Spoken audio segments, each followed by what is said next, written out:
Hello, I'm Rudabeh Shahbazi, and welcome to Focus Iran in Depth, a roundtable discussion taking a look at the history that's led to the current conflict and differing views on the way forward. Southern California is home to the largest concentration of Iranians outside of Iran. So while the war is the biggest story in the world, it's one that's especially personal to our community, hopeful for a free Iran and at the same time anxious about the human cost of war. Joining me now with a look back at how we got here and where things stand at this moment is Dr. Benjamin Radd. He's a political scientist and senior fellow with the UCLA Burkle Center for International Relations. Thanks for being here. Glad to be here. So there's a long and storied history. That is a point of pride for a lot of Iranians. So let's start in the 50s because we could go back thousands of years because that was a really pivotal point. Many people pin the beginning of Iranian-U.S. enmity to the origin story that is the 1950s. So we start with Prime Minister Mossadegh, who is known to many for many different reasons. And he was a nationalist prime minister who was appointed by the Shah. So under Iran's constitution at the time, he's a member of parliament, popularly elected, but it's the king, the monarch, the previous monarch, who appoints him as prime minister. And upon doing so, Mossadegh embarks on a program of nationalization, beginning with nationalizing the Anglo-Iranian Oil Company, which sets off a huge scandal with the British government, feeling that it was opposed to this and began to maneuver against Mossadegh's premiership. Long story short, there's an attempt to remove him by a coup. Essentially, it fails, and then we get to a situation where the Shah then relocates to Europe temporarily while Mossadegh consolidates his power and takes on a bit more of an authoritarian angle. The result of this being discontent by Iranians in the members of parliament, members of the military who were loyal to the monarch. The British government is opposed to this, and then they rope the United States into this. They convince Eisenhower that it's in the interest of the U.S. to really rein in Mossadegh and help usher him out. And so that sort of begins this legacy, this stained legacy, really, of multi-party involvement that resulted in Mossadegh's removal in 1953. Though many people call it a coup, I want to actually clarify something for a moment, because that's not, in some ways it's the origin, but it also isn't. It was a product of domestic discontent, but it had foreign fingerprints on it. So you had both sort of American, British hands, as well as a large amount of Iranians who were part of his removal. So that really began, I think, for many people, interference by the West into Iran's domestic affairs. And for many Iranians today, for this leadership, this regime in particular, they point to that moment as being pivotal. And then the Shah comes into power. Shah comes into power, right, and then goes on a rapid modernization campaign. In 1963, he has the White Revolution, which has, there's 6 major points, but one of the big ones is land reform. So he takes land from the wealthy landowners and from the clerics and does a redistribution program meant to really open up land opportunities to many. He also provides for women's suffrage and education, literacy. This angers a lot of traditionalists, the clerical class, who didn't want to see women brought into society in this way, and who also were very much opposed to these land reforms. So you begin to see pushback.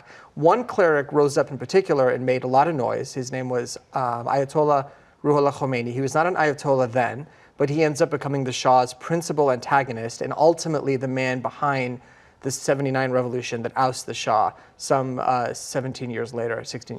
And this is really what Americans of this generation think of when they think of Iran and U.S.-Iran relations and the hostage crisis. Right, and then the hostage crisis begins in 79 when the Shah, who is seeking, essentially, he is diagnosed with cancer, he's fled.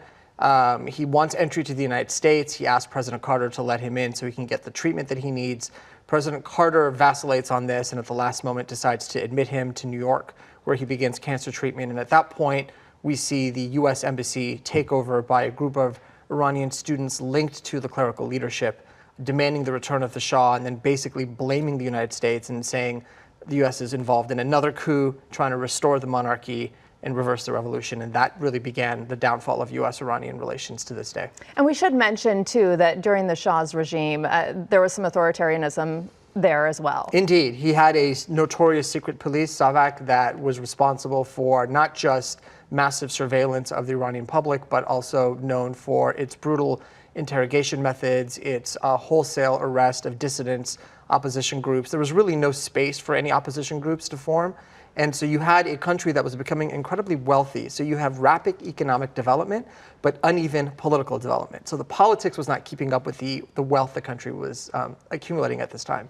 And combined with the use of secret police to really keep the population in line, resulted in this broad discontent across many different sectors, not just clerical. You had leftists, you had moderates, you had fundamentalist religious Muslims, you had all swaths of society.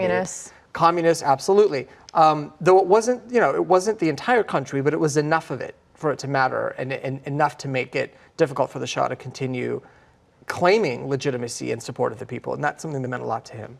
And I think people look back at pictures of Iran pre-revolution and they just can't believe, they're so surprised that women are dressed the way they're dressed and that society functioned the way it did. Yeah, and it was a very modern Western society. Yes. Yeah. Totally different today, looks completely different. We've seen what it looks like now. I think that's what people kind of think of when they think of Iran now.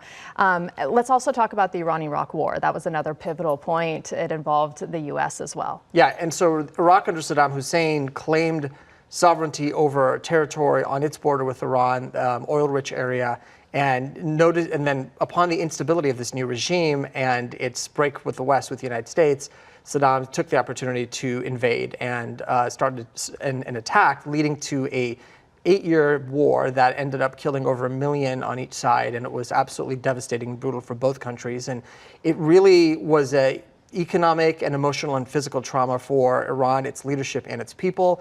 Very much, a lot of the hardliners we see today, the Revolutionary Guard Corps, they all were born in the ashes of this conflict, and they were shaped by this conflict. And the U.S. took the side of the Iraqis, even though there was that infamous Iran-Contra scandal where the U.S. was selling arms to Iran at the same time as it was selling arms to Saddam Hussein. It nevertheless was what made Iran realize that it needed to act in its own self-interest at all times, and led to its desire to want to develop a clandestine nuclear weapons program, which brings us to the current day.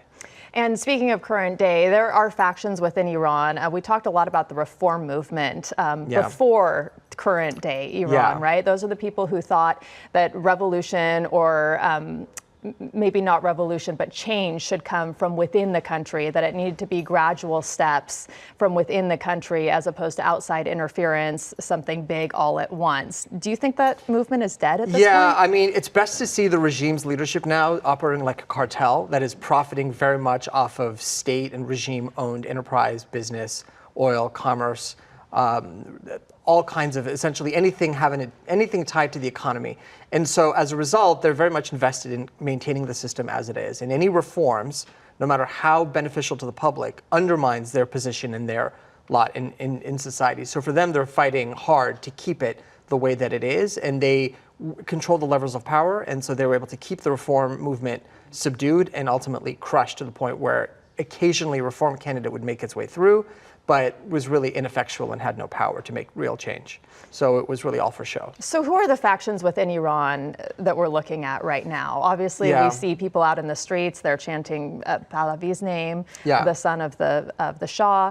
And then we see the hardliners also, the pro-regime people. Who's in between, or is there anyone in between? It's difficult, I mean, because there's no really public polling, you can't take public sentiment, you just see from the street protest, and those have been suppressed and put down. So you do have probably 20% of the country, it's a little over 90 million, 20% we think are very diehard supporters of the current system as it is. And then the other 80%, almost all of whom were born after the revolution, so have no memory of life before, only know the Islamic Republic, are opposed to the system as it is, either in wholesale or they want to see massive reforms. From one end to the other. So really you now have sort of those two factions. You have the ones loyal to the system and the ones opposed to it. And we've seen big uprisings in recent years. We saw the Green Movement, we've seen the Women Life Freedom Movement. Now we see these most recent protests, which really seem to have sparked something big and international.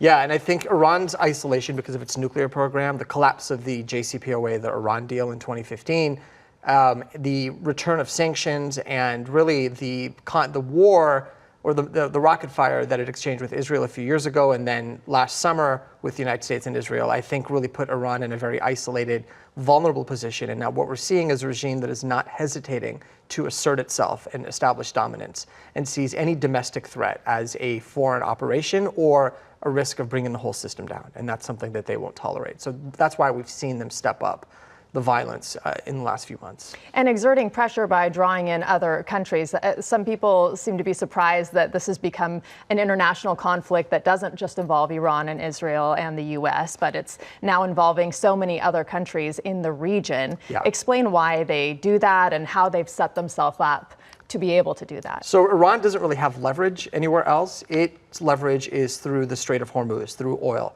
The oil and the commerce that passes through this very narrow waterway in the Persian Gulf. So for them, they can't respond to the United States, let alone Israel, with weapons. Basically, that is where the war is very much asymmetric, dominated by the United States and Israel. We've seen that in terms of air superiority and other ways that Israel and the United States have demonstrated their strength in this particular conflict. But when it comes to oil, when it comes to international commerce that goes through the Gulf, this is where Iran, through minimal effort, can massively disrupt global trade and global oil prices. And so this is what we're seeing now. Why they're targeting the Gulf states. Any state that it feels is assisting or harboring U.S. facilities, U.S. infrastructure, bases, weapons, soldiers, things of that nature, and any state that's seen as sort of aligning or supporting the U.S. operation or the Israeli operation is to them a viable target.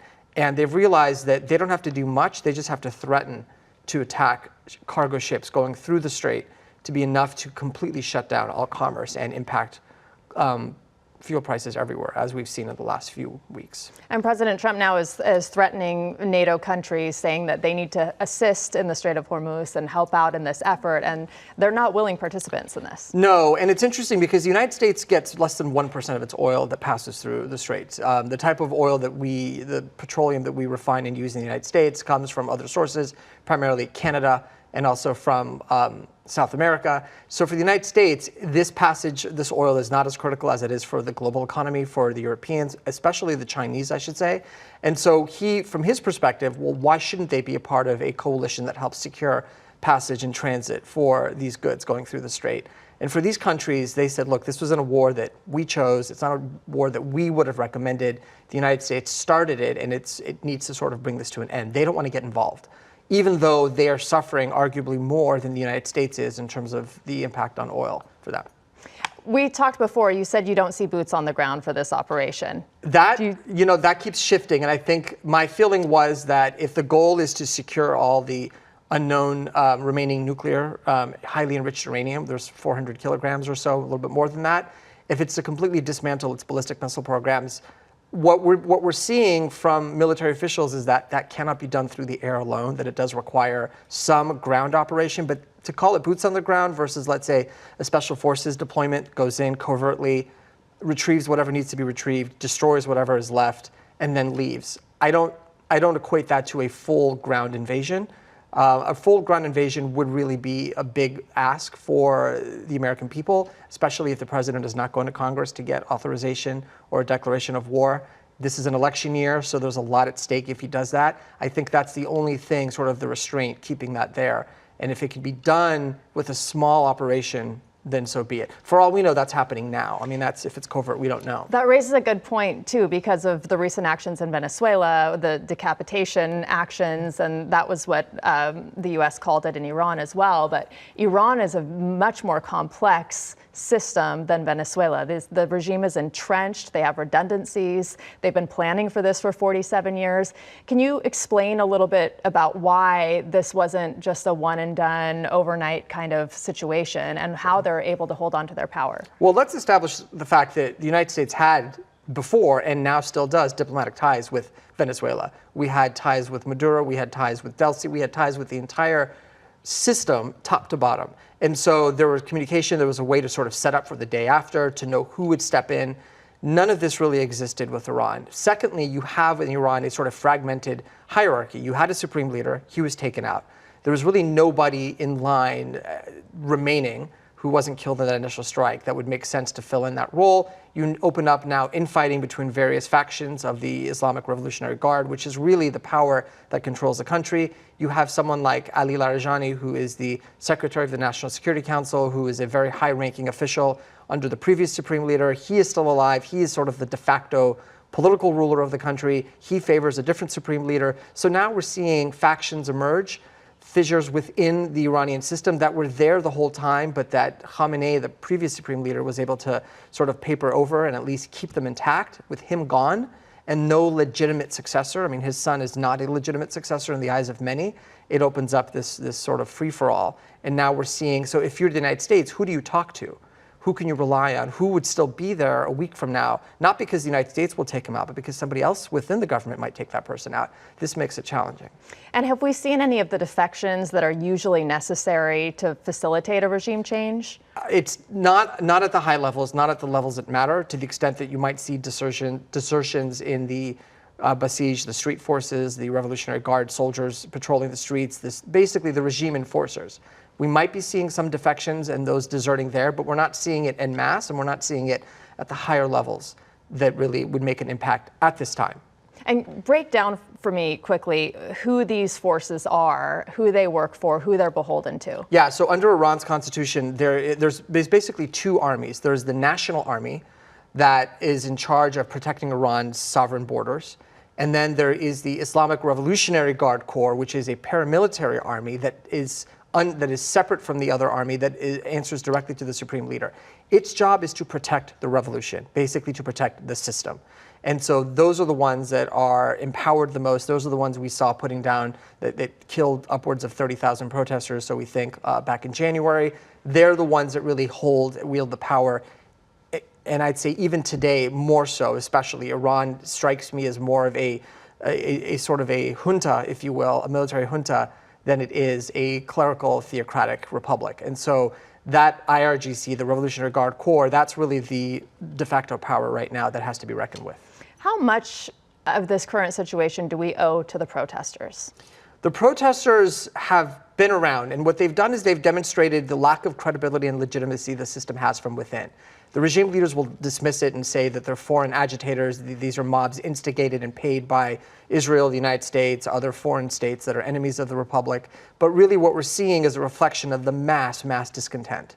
And the fact that the regime has to completely shut down the internet and all cellular communications, I think, reflects their concern that this discontent is far broader than they think it is. And if they lift the lid and if they open up communications, they would really begin to see how little credibility this system has. And so the protesters absolutely have helped shape the narrative of this regime's illegitimacy.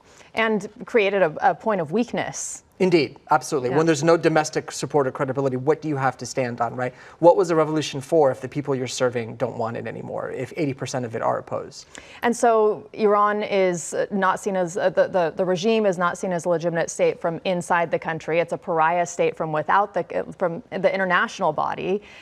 Who are its friends and why? It has friends of convenience, I think, as opposed to sort of allies of convenience. And maybe it was the Russians because they do a fair amount of trade with Russia. They've supplied Russia with the Shahid drones that were used to devastating effect in Ukraine. They have relationships with the Chinese. But again, we haven't seen any of these countries come to Iran's aid in this current conflict. The Gulf states that Iran was establishing good diplomacy with, it might have sacrificed all that by attacking them the last 2 weeks. It still uses the UAE and Qatar as sort of a financial hub where we know that money is being funneled in to fund the IRGC's operations, but it's it's risking now severing those relationships. It's hard to see outside of proxy groups, these non-state actors like Hezbollah, the Houthis, who Iran has left to count as an ally. What about China? Again, China's one of those delicate situations. The Chinese do not want to get dragged into this conflict. They are hesitant to become sort of part of the operation that sucks them in. The Chinese are sort of eyeing the situation in the South China Sea and Taiwan. For them, they'd love to see the U.S. weakened. They'd love to see the U.S. distracted and depleting its resources elsewhere. And they're probably looking at this as a learning opportunity, how the U.S. conducts warfare of this kind and what it can learn if and when there's a future operation in Taiwan.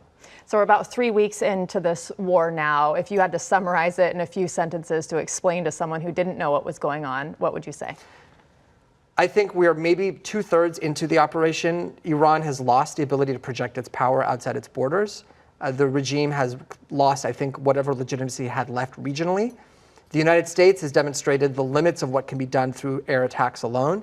And also this idea of asymmetric warfare. Look what drones, relatively cheap drones, can do. Look how much damage they can inflict, not just physical damage, but economic damage. And that is the huge takeaway now, going forward, that wars will be fought very differently.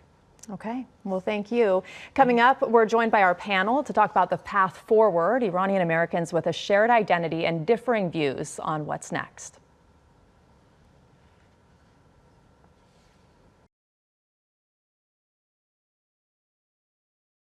Let's welcome now our roundtable guests, Kamy Akhavan, Managing Director of the USC Dornsife Center for the Political Future, and Alex Mohajer, Vice President of the Iranian American Democrats of California, and Benjamin Radd back with us. Welcome. Hi, thank you. Thanks for being here. So, Kamy, I want to start with you because I know you have a big focus on bringing people together, and it has gotten a little bit ugly within the diaspora, not to mention kind of the international community. What is your take on it, and what is your advice right now? Well, in general, conflict is going to exist no matter what ethnicity you have, no matter what age, no matter what political party. There's always conflict in the world. And my general advice for conflict is ultimately the things that connect us are far bigger than the things that divide us. And so I just try to be mindful of that. I think about our common ground, and there's so much of it. So for instance, one way to bridge a gap with someone who has a differing opinion is just to have a conversation. And we are used to having conversations that go off the rails, they go sideways. But that's because we don't have strong muscles doing that. So we need to intentionally spend more time communicating with people, even when we are uncomfortable, so that we can learn from them and grow. And that's certainly true of the diaspora community in Los Angeles. We are largely an echo chamber here in LA. The diaspora community in Los Angeles, I don't want to say it's homogenous, it's not, but it leans heavily one direction, that is anti the Islamic regime, that is very much in favor of strong reforms. They lean more towards the Pahlavi regime and think about those were the good old days and we need to make Iran great again. More of that kind of thinking, not uniformly, but mostly. So when they encounter someone who is supporting the Islamic regime, instantly it's hostility, it's hatred, it's antagonistic. And those people who support the regime, they have reasons for doing that. I may completely disagree with them, but ultimately I land in the same place. The way to get over our differences is to talk our way through them. And Alex, to you, you might fall in the camp based on what I've heard from you so far. You don't support the regime, but you also don't think military intervention is the way to go. Am I right? Yes, and I think that we need to be making space for that discussion. I think right now, if we're pledging fealty or loyalty to any one person or party or political figure, we're missing the plot. I think right now we need to be holding our elected officials to account. We need to be criticizing military action heavily. I think you're right that we're a broad tent. We all agree, most of us, the broad majority agree that the Islamic Republic must go. It's many decades of brutal and violent oppression of the Iranian people, and many of us feel that it's beyond saving, beyond reform. Now, that being said, when you see bombs being dropped on your loved ones, and you have, for me, the Trump administration working with Israel to bring about regime change, or so they say, I think we have to be holding those individuals to account, and we have to be very critical of those individuals. I personally don't trust the Trump administration or Israel to act in service of the Iranian people or to even bring about democracy for the people of Iran. So we have to hold space for that dialogue, I think, and pledging loyalty or fealty to these folks is, forgetting the needs of the Iranian people and what they want. And Benjamin, to you, we talk about the objectives of this war. Do we have a clear objective of this war, and does it matter? There are three objectives that stand out, and they have to do with the issues that came up during the Iran nuclear deal. Number one is to make sure Iran does not have the capacity to reconstitute its nuclear program, civilian use included. From the president's perspective, they've lost that privilege that's given to them under the Nuclear Non-Proliferation Treaty. Number two, we've seen the damage these ballistic missiles can do. For the president and his team, it's that Iran should no longer have access to these missiles, the capability to construct them, to import them, buy them, and definitely not to launch them or to provide them to non-state actors. Thirdly, those non-state actors, these proxy groups. We've seen Iran project its power beyond its borders, causing instability in the region by supporting non-state groups like Hamas, Hezbollah, the Houthis, militias in Iraq and Syria, that have really wreaked havoc in the region, that have really kept conflict from disappearing, that have been a source of instability, and definitely from the perspective of the United States, the lives of many soldiers and casualties spread throughout, going back well before the Afghan war into the Marine barracks bombing in Lebanon back in the 1980s. So there's a long legacy of this, and I think success is measured by addressing those three issues that, from the president's perspective, this president, were not addressed by the original Iran deal. So I'm not hearing regime change explicitly in those three objectives. Regime change is a nice, I think for this administration, and I'm not talking about the Israelis, regime change is a nice bonus. If regime change comes on top of those three objectives, I think this administration's goals, at least the way they were articulated in the beginning, would have been met. Regime change is something that is different. I want to separate it from nation building, which is what the United States attempted to undertake following the invasion of Iraq in 2003. This is not a nation building exercise, nor should it be. Nobody should engage in nation building anywhere, let alone a foreign country coming into local population. So I maintain regime change is something I think the Israelis would like to see. I think it's become more aspirational now than part of the primary objective, but we can see how difficult even that would be under the current conditions. Alex? I think that Ben should speak with the Trump administration, because I think he's clearly articulated a vision for this current military campaign that the administration has not. I see messaging all over the place. One day the war is almost over. The other day we're in for the long haul. Donald Trump won't even call it a war one day. Then it's a minute little operation. Excursion, right? An excursion. So I think the Trump administration has no clear messaging, and therefore folks like myself don't have a lot of faith that he has a clear objective in Iran. In the meantime, we have more than 1,400 dead Iranians, including hundreds of women and children, including a child as young as 8 months old, a real human capital, real human beings being killed, and an ecological disaster with acid rain falling from the skies. The consequences of that yet to be seen, but I know that in 1991 in the Gulf War, similar circumstances led to many decades of cancer diagnoses for folks, and just a real medical crisis. So as this war wages on at the tune of $1 billion a day, when I hear the Trump administration speaking belligerently about it, I have real questions about whether they can accomplish anything, let alone a regime change. And I am concerned that the diaspora is really put their hopes into this military campaign resulting in a regime change. And I'm concerned it's actually strengthening the IRGC apparatus, which controls a third of the economy there, is more than just a military organization. It continues to go unchecked. They have a new Ayatollah in the sun, and I heard your comments about the sun taking place and not being viewed with any sense of legitimacy, but I feel that the IRGC has already spoken out to legitimize the new Ayatollah, and this younger, more brutal version has what he has in store for the Iranian people is yet to be seen. So I have concerns about it, and I don't think the messaging about the war or its intention has been clear at all. Coming to you, messaging, good or bad, it doesn't matter what the objective is. Yeah.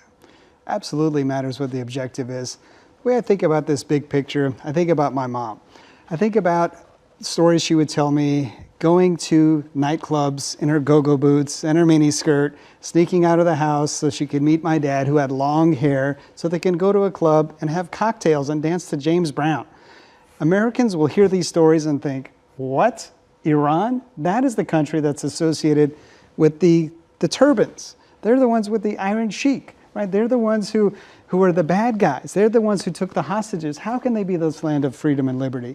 And that's what the Iranians who live in the United States, they remember those days. They remember, yes, the Shah was strict. Yes, he did bad things. Of course, that's not good. But where it is now, where many of our own family members were either jailed or forced out of the country and had to flee with their lives and very little else in order to go to places that were more welcoming, they are now thinking, we couldn't do anything for ourselves for 47 years. We would love to uproot this cancer, but we just can't. And we've seen that they're firmly entrenched. They are hard to uproot. They have consolidated power internally. They have cut off external communication. They're very good at suppression, very good. But people are people. They want freedom. And that's where we are now. These people are putting all their hopes into anyone who is opposed to that regime. And they're latching onto it with all their hope in the world. They really desperately would love to see this regime fall, even if that means you are now cheering on the Israeli missiles striking your cities. Who would cheer for that? But they are cheering for that. They are saying, Donald Trump, we love and support you. Democrats who are Iranians are saying this now. And that is odd because the prize is a free Iran. And so the alliances that are being formed absolutely have that goal in mind. Whether that's the American goal, that's a whole nother question, to your point. Whether that's the goal is we'd like to topple this regime because they're bad and we're doing a humanitarian act, that's a whole nother question. And we don't know what the stated goals are because they were here one day, then they're here one day, and they're here the next day. But ultimately, I think for the Iranian community in the United States, they almost don't care. If the end result is the bad guys are out, then they're happy. And Ben, we've talked about when this military operation first started, we talked about, is this premature, or should we just allow people to have hope even if this doesn't work? And I think this leads you to a question I actually want to ask Alex. And what is the role of the loyal opposition here, in the United States? That if the hopes and aspirations of the diaspora and the local population, I mean, we have a situation where, and I've mentioned this in other places, you have a country that's being bombed. Its people, majority, are supporting the bombing. The country that's doing the bombing has a majority that is opposed to it, which is, I mean, you think about when does that ever happen in history, when you have conflict of that nature. So given the sentiments of the population there and the diaspora community here, what is the role of the opposition party, the Democrats in particular, let's say, and Republicans who are opposed to it? How can they be supportive of those aspirations, but at the same time, putting reasonable limits on what the administration can do? I think this is what many grapple with.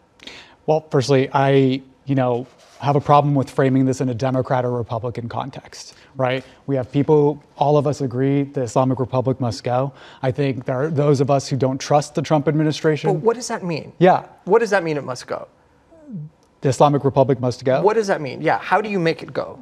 Well, I think that's a question that is much more complicated than we can, hammer out in a few minutes here. Right. I think we've seen many attempts over many decades for the Iranian people to take back their government. We saw the Green Movement, the Women Life Freedom protests, and then the most recent protests in January that were cracked down on. So I very much understand and empathize with a lot of the experience of the diaspora here. And I want to make that clear. I understand it deeply. And I also want to say that I understand the grief and the trauma of the Iranian American experience. It's something I learned and understood from a very young age growing up here, that it's a country that we love and that we lost. It's a tradition and a culture that we love deeply and that we lost. But I am just concerned that this current military campaign cannot accomplish what the Iranian diaspora is hoping that it will. Mm-hmm. So I understand that people may be calling for it there. I just am very concerned that the loss of human life that we're about to see and the history that we can look to understand that foreign intervention in the Middle East by the United States has never resulted in a successful, stable, liberal democracy ever. In fact, there are very few examples of this having happened anywhere in the world, with the exception of maybe World War II and Nazi Germany, but maybe Japan. But that of course involved atomic bombs and the deaths of hundreds of thousands of people. Mm-hmm. So I'm just concerned that the current military campaign is going to result in a lot of civilian deaths and cannot accomplish what many people hope that it does, while also very much so empathizing with their experience. I see them cheering and chanting, and I see decades of trauma in my people coming to the fore, and optimism and hope. And that optimism and hope is palpable, and it's also heartbreaking because I'm just concerned that the outcome is not what they think it's going to be. So I think we have to get real about talking about cutting off the financial levers of the IRGC, making sure they can no longer do any global banking, target economic sanctions to not the broad economy and the broad populace of Iran, but to target it towards the leaders of Iran and their front companies and their different economic sectors like telecom, construction, oil. We need to be getting internet to the people of Iran and supporting internal groups that are there, that are on the ground, that are working to mobilize around democracy in Iran. And we need a secular liberal democracy for the people of Iran, and that has to come from with it. Now, if there were some sort of international coalition around creating the isolation that's needed to dismantle the IRGC, I would get behind it. But what I'm saying is this current military campaign by these two actors hasn't, to me, instilled a lot of hope that it can be accomplished. It does kind of raise the point about dismantling the State Department, Voice of America, the people, the goal of kind of integrating from within and communicating to people within the country as opposed to coming in with military intervention. Is it your position that hasn't worked in all these years? Well, information is perhaps the greatest lever of change. And right now in Iran, even though they had internet access before this war began, it was limited. They could not create social media accounts on Instagram. Most Iranians have VPNs. Most Iranians have very private lives that is not viewed by the government. So they have double lives in a way. It is very normal for someone who lives in Tehran to go into their home, close the door, and then open it up to get the Johnny Walker and have a drink after a hard day of work. The government would be horrified by that, but that's normal. It would be very normal for families to get together and talk about how awful the regime is behind closed doors, and then go out in public, cover their hair, and pretend like, oh yes, we're very happy to be here, and not make waves. So it's two lives. And it's for that reason that it breaks my heart, like you were saying, to see these people who are suffering, and the whole world recognizes it. We know what the problem is. They're right there. But it's to your point. And what do you do about it? How do you uproot the evil? Uprooting evil is something the world has always struggled with for thousands of years. And you're right, there's never been a time when an occupying power has set things on a democratic course. But I give the Iranian people credit on two grounds. One is the traditions and customs are thousands of years old. It is not an occupying force imposing new norms. Those norms have been there forever. The son of the Shah just recently said, you know what you should do on the Zoroastrian holiday of Charshanbe Suri, where you jump over the flame to say, take away my sickness and bring me the redness or the Roshan, bring me the light. And he's saying to do that in front of embassies. How strange is that? That he's calling on these, and for Iranians, they're like, absolutely, okay, let's go. Let's get our little fires going and let's jump over the fires. And to think about those traditions that date back, it's one of the oldest civilizations in the world. So there's this tremendous pride in culture. That runs deep. Add to that the fact that there is the son of the Shah, and I recognize that he may be a polarizing figure, but for better or worse, this person has a plan. This person is creating a shadow government. This person has the internet infrastructure, plan for that, the foreign money coming in to pay people's wages who are not able to work because their infrastructure has been devastated, plan for that. These things have been thought out for decades. And so there's an opportunity for people to really get going and rebuild in a very constructive way. But I don't know how this ends, and I'm very concerned about all these things that you're talking about. But I will say that because we have certain strengths, maybe history doesn't repeat itself and we end up in a failed place. Maybe we do go back to relying on our core strengths of culture, tradition, family, and the things that have made Iran so resilient over a couple thousand years. This is such a fascinating conversation. We have to wrap up. Ben, I want to end with you and where we are now and how you see this playing out. I don't want to say it gets worse before it gets better. I think that there's one of two outcomes to this. The regime remains intact, severely, mortally wounded on its sort of last legs, but in doing so, lashing out even more aggressively internationally. We've seen. My concern is domestically. And that's one scenario. The other scenario is that the dam breaks. Either we start seeing defections, we start seeing desertions, or we start seeing the people mobilized, and more importantly, what we saw in '79, armed. There is right now a monopoly on the use of force by the regime, and I think that is what's keeping domestic stability present, and until that shifts. But the question is, who lasts longer? Do the people last? Does the regime last? Do the United States and Israel and the allies working with them endure? Who sort of walks away from this first? We just don't know. Well, I hope we can continue this conversation. I want to thank you all for being here. Benjamin, Alex, Kamy, I really, really appreciate it. Thank you. Thank you. Well, the stakes are high. Context, history, and nuance matters. And the hope is that we will all learn something from each other as a result of important conversations like these ones. I'm Rudabeh Shahbazi. Thanks for joining us, and we hope to see you again soon.